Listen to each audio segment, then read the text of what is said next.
Good morning and welcome to the Gospel from Patmos, a daily devotional with everyday insights into living from the last book of the Bible, written by John Paulian. My name is Donna Marie Duncan and today is February the 15th. John the Apostle writes in Revelation chapter 2 verse 9, "I know your affliction and your poverty, nevertheless you are rich. I also know the blasphemy of those who call themselves Jews. They are not real Jews. They are the synagogue of Satan." It appears from today's text that the church's relationship with the Jews of Smyrna was at risk. The church faced a perilous situation.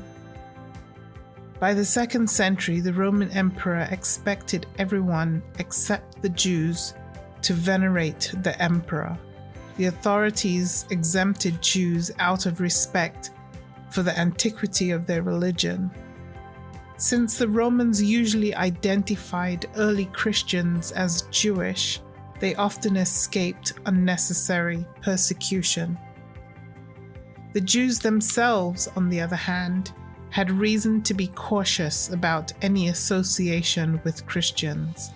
25 years earlier, Jewish apocalyptic excitement had provoked the Romans to destroy Jerusalem and its temple, leaving behind thousands of dead.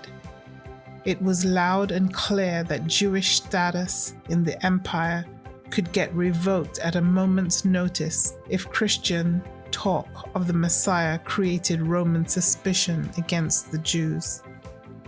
At the time John wrote Revelation, the Jewish community was finding itself in some difficulty with the local leaders of Smyrna.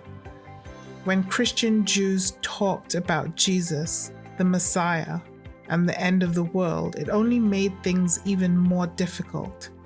So we should understand the word blasphemy in our text in terms of slander. Historical records suggest that the following scenario may have occurred a number of times in 1st century Smyrna. Let's say Jason was a Christian member of the synagogue. Theodos, a non-Christian Jewish neighbor, never liked him. His crazy ideas embarrassed the Jews among their pagan neighbors.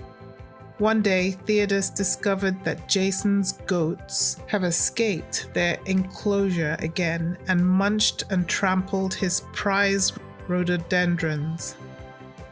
In a fit of anger, he informs the local authorities that Jason was an enemy of the emperor and the state, but stayed under the radar by masquerading as a Jew.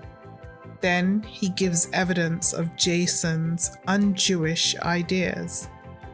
Roman authorities at that time would rarely seek out Christians, but when faced with a specific charge, they would have to investigate.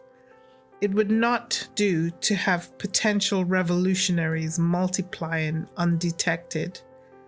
When they interviewed Jason's neighbors, they soon discovered that he was a no-show at civic events. If the Jewish community did not like him and supported Theodos's contention that Jason was not a real Jew, execution was the likely fate. After such incidents, it is understandable that Christians would begin to think that Jews such as Theodos were not real Jews, but tools of Satan. Dear Lord, reveal your presence to all Christians who face slander and persecution in today's world. Show me ways that I can encourage and support them. Amen.